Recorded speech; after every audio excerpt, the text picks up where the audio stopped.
New car. I hinted at this in a couple of videos. Some of you guys already knew that I was going to get this to clients and stuff like that. For those of you that haven't been following me and haven't been subscribed, my name is Gabe Janace, or Gabe No Victim. My brand is No Victim. I'm an online coach. I'm an entrepreneur. And essentially what I did was I built a fitness coaching business to about $500,000 a year.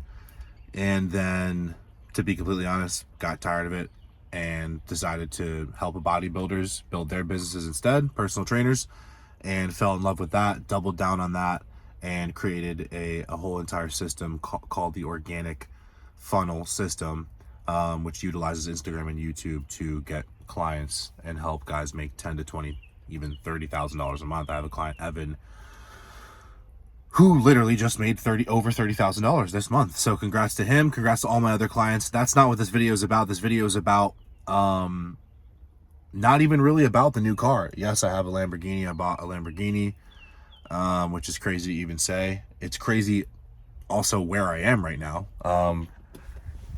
So I'm from the Lehigh Valley.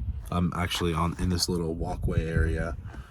The reason that I'm here is because I used to hike here, not hike here, but there's like a nature path.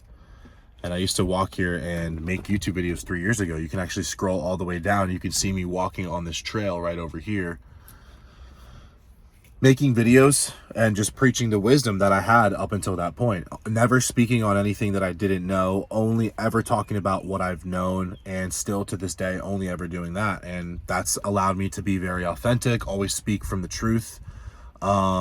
And I just want to tell the story about essentially how I got to this point in 3 years. So my brand's done about $1.5 million in about 3 years online, which is insane. And I drive my dream car now, and yeah, I live an amazing life. I have a dog named Charlie. I moved to Pennsylvania. I live in the Lehigh Valley, and I live an amazing life. And I want to talk about how I got to this point and some steps that you can take that I took. And essentially, I just want to, reach out my hand and help bring some of you guys up to this point, so you can reach your own level of success and just live a fulfilled life, because I genuinely have, I believe I have good knowledge to give. I have a watered down iced coffee that I'm going to sip on. So this journey, it started a long time ago, but I'm going to take you to when I was working my last manual labor job. So up until that point, I had worked a lot of jobs. I was 25 years old. And, at this job, I think that's something that's really important to note, is that at this job, going into it, had a conversation with myself, because I had worked so many jobs before that I was like, okay, I'm going to take this job seriously, because every job I've ever worked at, I never take it seriously. And I'm always dealt a shitty hand. Like, I'm never in control of the situation. I'm never paid what I feel like I deserve. Obviously I was entitled to think I should even be paid more, because this is essentially the realization I had. I was like, you know what? I'm going to not try to look for the perfect situation anymore, which is what I always had done. I worked a ton of different jobs, right? And I was like, you know what? Now it was spraying lawn fertilizer and weed killer. So it's like nothing where you would really think like, oh, this is a job where I'm going to excel at, I'm going to grow in the company, and this is going to be like a 6-figure earning opportunity by any means, right? But I treated it like it was that.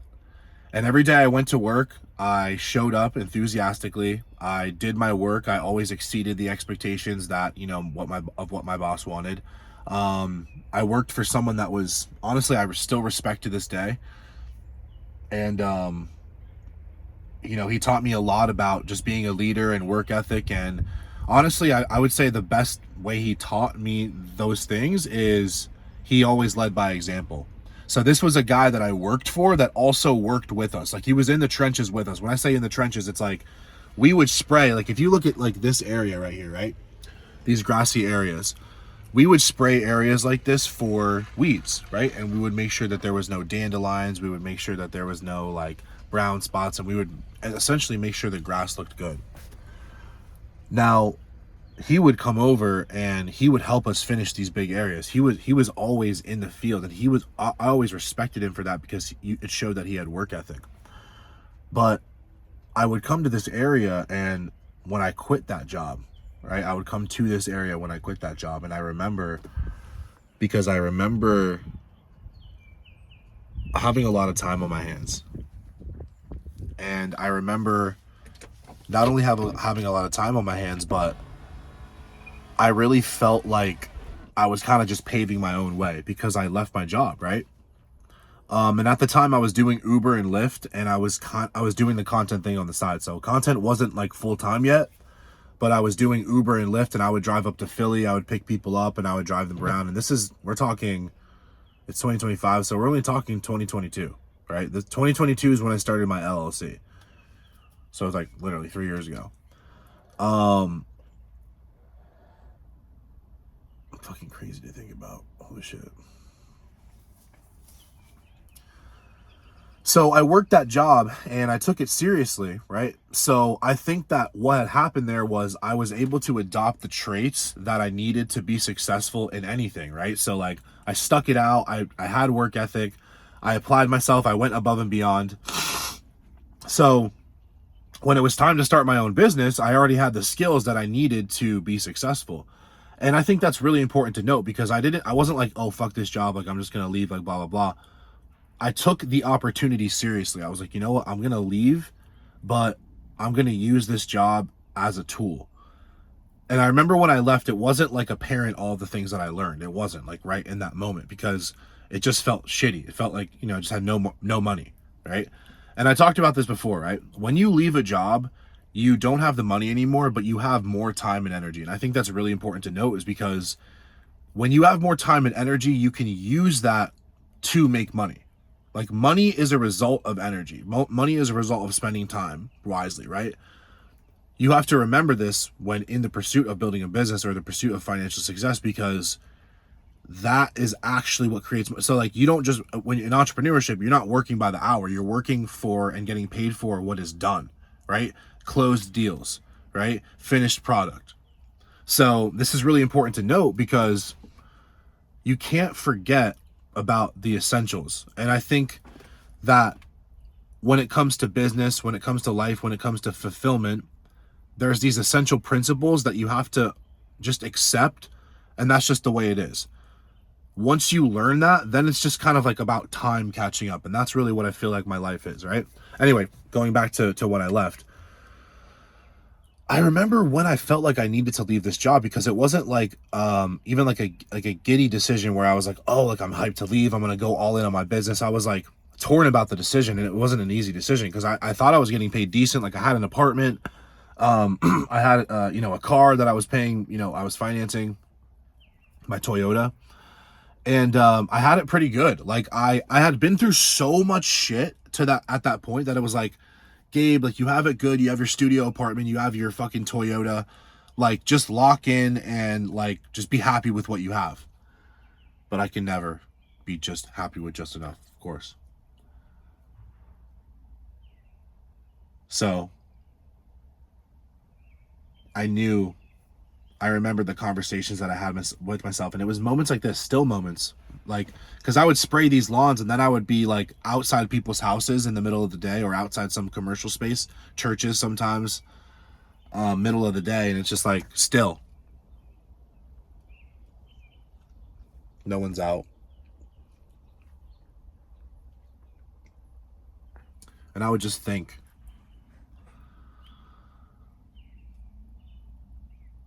And I would really think, and something that really started to kind of like haunt me was this thought of, I'm 25, I'm going to be 30. So I'm 29 now. So think about this, right? 25, 26, 27, 28, 29. So that was like 4 years ago. I remember when and it was like this thought crept into my mind like early on at this job. And I kept working there. You know what I'm saying? So again, this may be relatable. You may have had this same thought, and I want you guys to just ponder on this for a second, because these thoughts tend to grow. And I think it's super, super valuable information when you actually are given these signals by the universe, by God, whatever you want to call it, because it's really not like you thinking of it necessarily. It's like this thought becomes bestowed upon you where you're like, what if I just did something better? What if I just did something greater? And that seed is planted in your mind. And it's like it doesn't go away. And then you're at work, and then you're with your friends, and then with your girl, then with your parents, then you're with whoever doing whatever, and you're always thinking about this one goal. And not everyone thinks this way. It's only like really the dreamers.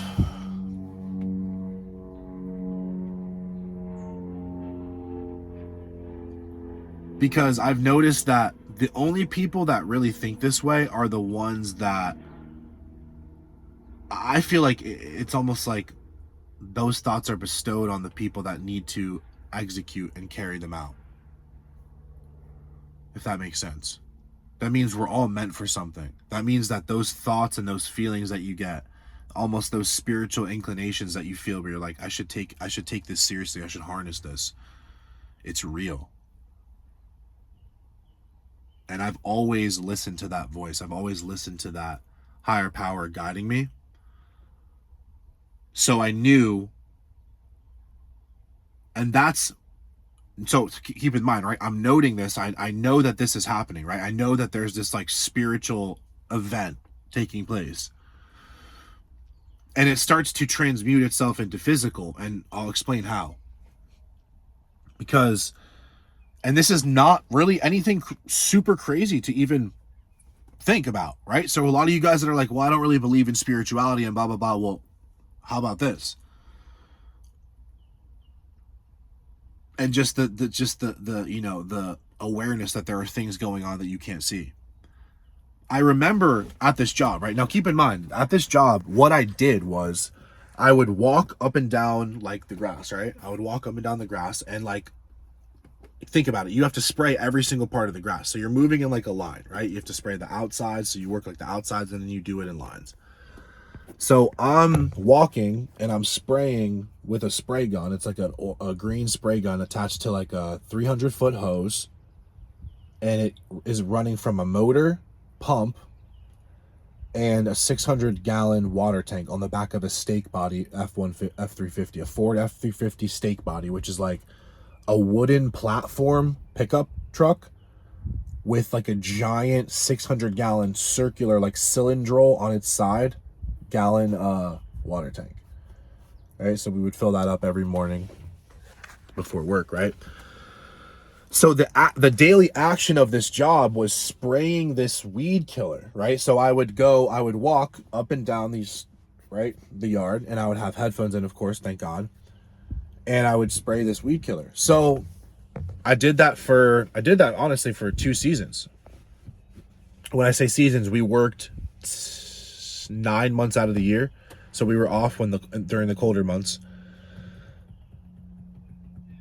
And I remember that motion, right? So we would also wear long sleeves, long pants, long gloves, rubber boots. I remember that motion that we would do though every day. And I just got used to it because it was just normal. It was just my job. And I remember it was one of those yards that I was on in, I think it might have been Pennsylvania, because my usual route was New Jersey. I think it was New Jersey. Yeah. Yeah, it was New Jersey. And I was always spraying nice houses. They're really nice, like mini mansions, kind of, not like huge. I've sprayed some really fucking nice mansions. Like I sprayed some lady from Real Housewives of New Jersey or something. That was cool. Big fucking house, big yard, really inspiring fucking layout, all that. But I remember that motion became so hard to do. And all I can explain it was like, okay, it was almost like, I swear to fucking goodness, that I felt like I woke up in that moment. I felt like I woke up and I was like, wait a second. I was like, spraying. I was like, I can't do this anymore. I remember when I took the hose and I like stopped spraying it and I just threw it on the grass. I was like, I can't fucking do this anymore. I'm fucking done. I'm done. I'm leaving. I'm done. And I remember I sat in my work truck and I knew that was it. I knew it was it. And that wasn't even the last day. I want to say like the day after that was the last day or a couple of days after that. Tensions were also really high at my job. I got into it with like one of the managers and I went out that day fuming. You have to keep in mind, like every single job up until this point, which, you know, leads to my next story, which I did end up doing this, but I've just walked out of every single job. I've just walked out of, no explanation. Up until this point, like I've never really been fired. I would just quit all my jobs. Got into it with my manager, and I remember this last house I was at, I was like, yeah, I'm done. I remember I did the whole day. I was like, oh, I'm quitting. I remember that was my last day. I knew it was my last day. Last job, I came home early from New Jersey. I raced home, was the first one home. Parked my truck on the thing. Walked out and never said a word to him. My brother still worked there though, which was like, you know, they still like, you know, my brother was still there and it was all good. They had a lot of work to do because I was an asset at the company, but they figured it out. You know, again, the owner was he's a hardcore entrepreneur, you know, he figured it out. But yeah, I did leave. I walked out, no explanation. And I knew that Uber and Lyft was going to be my ticket. And I had already been making some TikTok videos. So I doubled down on that. But you guys have to realize that like I had no business experience. So no business experience. And I'm on the internet just trying to figure it out. And I'm just making videos. I have no fucking idea what I'm doing. No idea what I'm doing. No business knowledge at all. So I start making hella TikToks. I start making 10 to 20 TikToks a day. Now I start to think, because I'm like, all right, I'm doing Uber and Lyft, I'm doing this content thing. I'm like, this might be it for me to double down on this thing, right? But I wasn't monetizing it. So I was like, I need to monetize it. I'm going to get back into fitness coaching, because I already was doing fitness coaching since I was a teenager on the side. It was never a full-time thing though. You know, long story short, I put my email in all my content and I start running up like a mini funnel through my email, right? So people are just sending me their information through email. I'm like, my program's like $250 a month, right? $150 a month is what I started at, and then I bumped it up to $250 a month eventually, and now it's, you know, way more than that for my business coaching. And I remember there was this one day where I made this one video. I went super viral, got maybe 400,000 views, not super viral, but decently viral. Brought hundreds of DMs to my Instagram, closed, you know, a good amount of them for $150 a pop. Did about $9,000 in like basically like 2 days, 2.5 days, 3 days.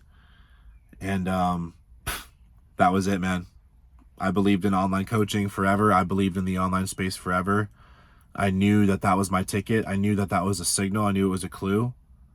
And I went all in, man. I was like, I'm done doing Uber and Lyft. And actually, maybe a couple weeks before that, I remember I was like, my brother had to pay for my rent the month before that. He had to chip in $1,000. I was selling shit out of my apartment. There was this one night I was driving like till midnight to get like the money for rent, and I just made the money for rent. Like, I remember I had like a solid, I hustled hard. Like there was days where I would make like $200 a day on Uber and Lyft. I would go hard, but I would go hard as fuck, like reckless shit. Like I would just like drive so much, not take breaks, and like just, you know, drive in the shittiest areas. One time I drove in the flood. Oh my God, dude. Drove in a fucking flood. Literally there was water like up to my fucking hood. And I was like, I freaked out. I was like in the flood, and by the grace of God, I was able to reverse out of it. I had a stick shift car. I think that played a huge part. Stick shift Corolla. Motherfucking B. Anyway, yeah, so I went all in and I worked my way up, and I was actually with no real business knowledge and no like actual funnel, I was able to get my business to about 20K a month. Then I started hiring coaches, got to about 50K a month. And yeah, you know, full-blown fitness coaching. And I think it's something I want to talk about too is like, people think that, oh, like I started to become a business coach because I thought that there would be more money in business coaching than there would be fitness coaching. And that's just not true at all. You know, me and my video guy had a full, you know, Pablo, if you guys don't know Pablo, he's the guy that shoots all my high quality content, reels, long form YouTube videos, one of my best friends of all time, and my business partner, co-host on the No Victim podcast. You know, I was like, hey dude, like I like making content that's more about entrepreneurship and more about the business. Like I remember I would talk to him about that, and that's more what my content started to be about. And I was still selling a lot of fitness coaching, you know, over $50,000 a month, even up to $80,000 a month as a fitness coach, making no fitness content. I would post videos of me working out, but it was all just talking videos, right? I would use like just my talking videos and DMs and phone calls to book calls, you know, and that's what I teach to my elite coaching clients now. Like, it's not necessarily about posting all these fucking fitness tips all the time. It's literally about creating engagement and creating connection with your audience, which is what I've been able to do, especially with you guys on YouTube and Instagram.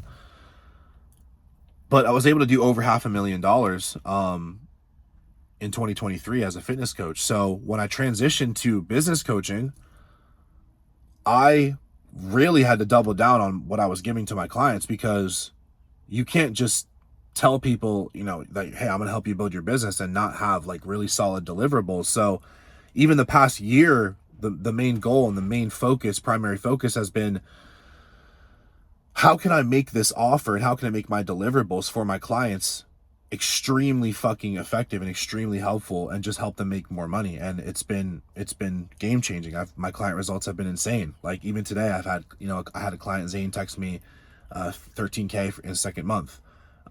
Zach, 12K his first month. This is just happened, right? And I just had, like I said, Evan hit his first 30K month.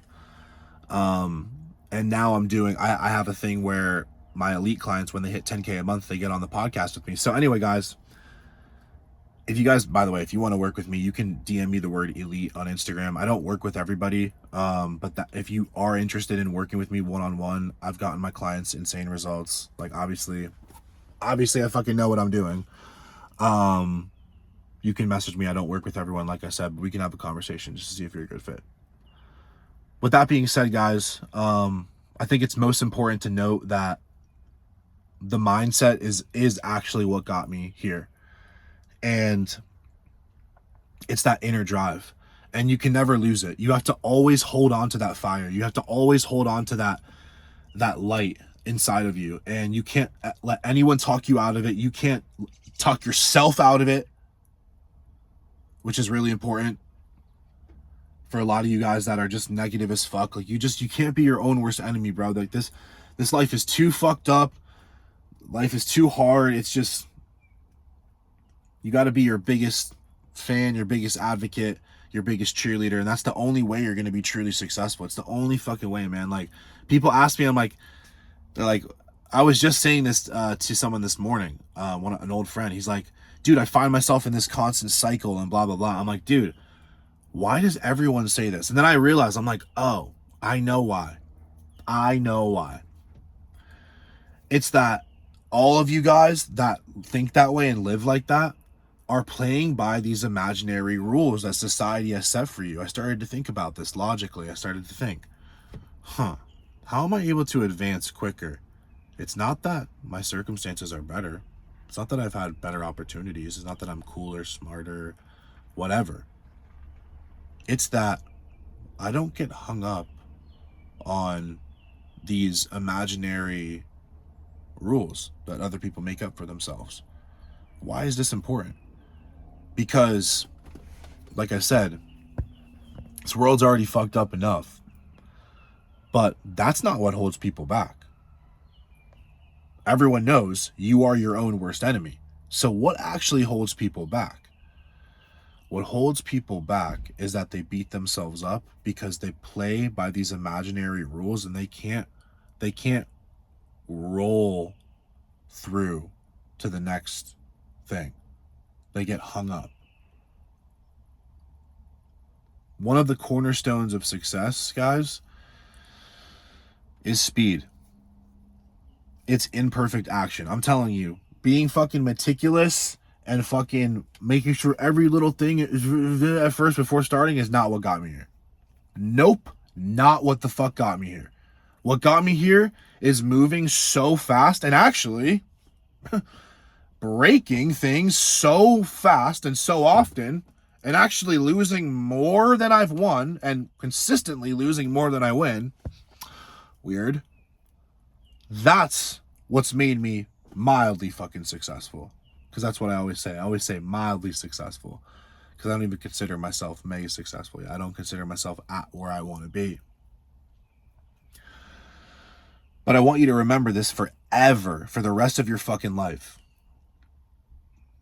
And I always think about this. I'm like, you know what? I'm like, that's my biggest advantage. That's my biggest superpower. It's that I'm my biggest cheerleader.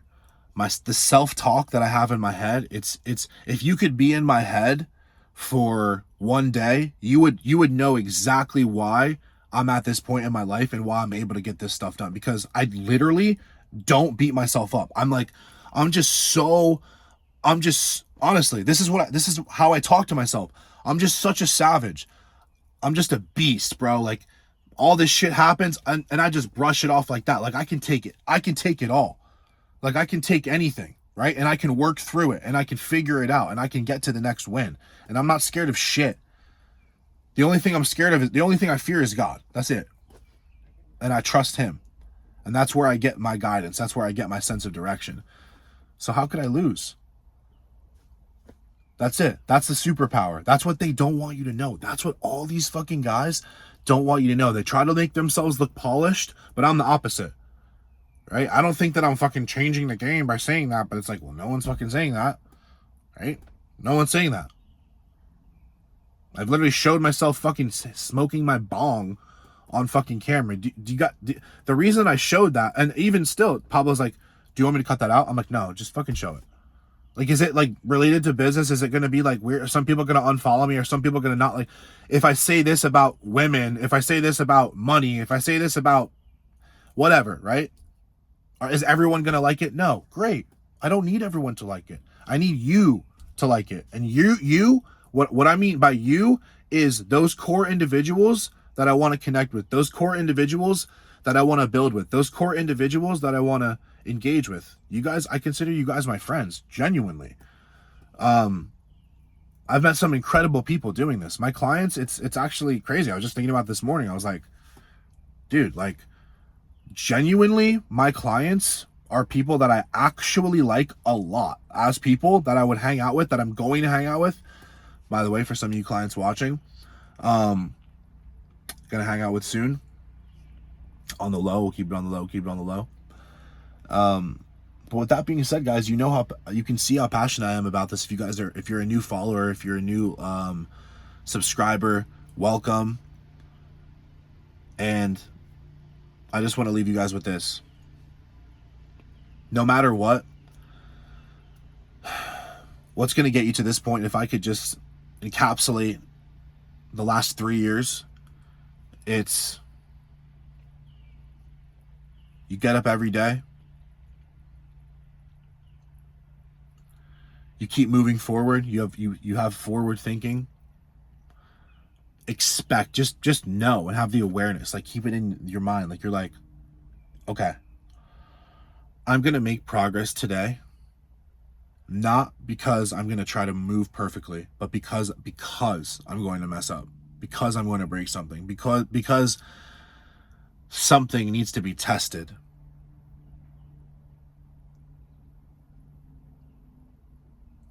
See? And if you have that awareness, then it happens. You're like, oh, well, see, like, I knew this would happen. Gabe said this, right? Or, oh, see, this has happened. This is what happened last time. But you're better because of it. You don't let that shit derail you. You get out of that cycle that my old friend was talking about, that I was just talking to this morning. Guys, it's simple, but it's not easy. If you want to drive a Lamborghini and you want to be successful, whatever your version is of success, be your own biggest cheerleader and always adopt the no victim mentality. Peace.